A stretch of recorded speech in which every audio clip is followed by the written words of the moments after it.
నడక నేర్చిన ప్రతి మనిషి ఎవరికోసం ఆగని ఈ పరుగుల ప్రపంచంలో సమయంతో పోటీ పడుతూ సరైన వేగాన్ని అందుకోలేక అలిసి నీరసించి వెనకబడి ఆగిపోతాడు. అలా ఆగినవాడు అందరితో సమానంగా సాగాలి అంటే వారికి కావాల్సిన బలం, చదువు, ఆసరా, భరోసా ఇలాంటివి ఎవరన్నా ఇవ్వకపోతారని కలలుగంటూ జీవితాన్ని సాగిస్తుంటాడు. ఇలా బతుకుతున్న ఎందరికోసమో కొందరు కలలుగంటారు. అలా కన్న కలల్లోంచి ఒకరి కల స్వాతంత్రాన్ని తెచ్చింది, ఒకరి కల బానిసత్వ సంకెళ్ళు దించింది. అయితే ఈ కలలన్నీ చరిత్రలో నిలిచిపోయినవి. ఇప్పుడు చరిత్ర మనలో ఒకడు, మనకై ఒకడు, మన కోసం నించిన ఆ ఒక్కడి కల చూడబోతోంది. ఆ కల తనని అక్కును చేర్చుకున్న అక్క చెల్లెమ్మలు చక్కటి జీవితాలు సాగించాలనే కల.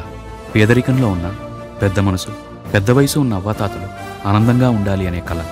ఉత్సాహంతో ఉరకలేసే యువతకి ఉజ్వల భవిష్యత్తు ఇవ్వాలనే కల. కష్టాన్ని నమ్మి కష్టించే ప్రతి కార్మికుడు కరిగిన కండకి ఖచ్చితమైన విలువ ఇచ్చే కల.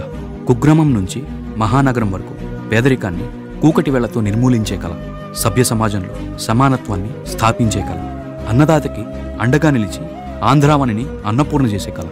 తను చెప్తున్న నా కల అనే మాటలో మనం అనే భావం తప్ప నేను అనే స్వార్థం లేదు. అలాంటి నిస్వార్థపు కల సాకారం కావాలి అంటే మనందరి సహకారం కావాలి. ఆలోచించండి. ఆ ఒక్కడి కల మన కల. తన కలను నిజం చేయటం నా కల.